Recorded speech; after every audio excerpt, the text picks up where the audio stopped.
Tornata elettorale 2020 ormai ci siamo. È partito subito dopo la mezzanotte il silenzio delle campagne politiche che prelude alle giornate dedicate al voto. Si sarebbero dovute fare durante la scorsa primavera, ma a causa del coronavirus sono slittate a domani, domenica 20, e a lunedì 21 settembre.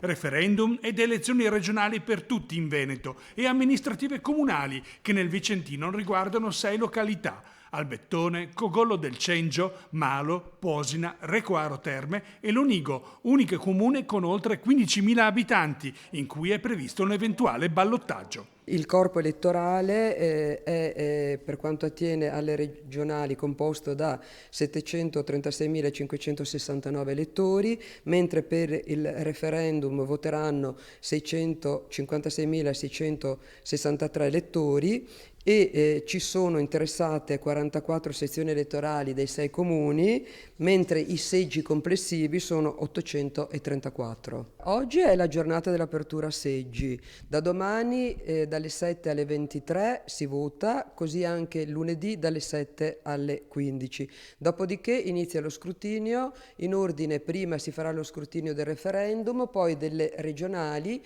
che andrà ad oltranza, e si riprenderà il martedì alle 9 per lo scrutinio delle comunali.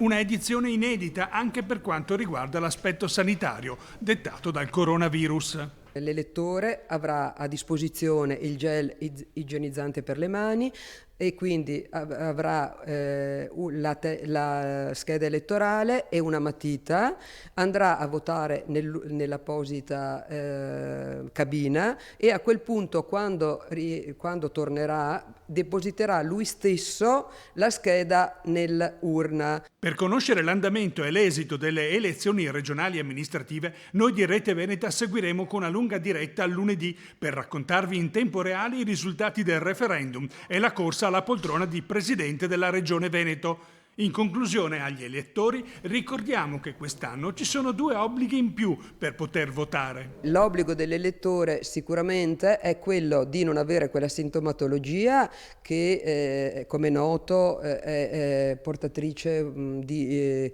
Covid, e nello stesso tempo di andare munito della mascherina.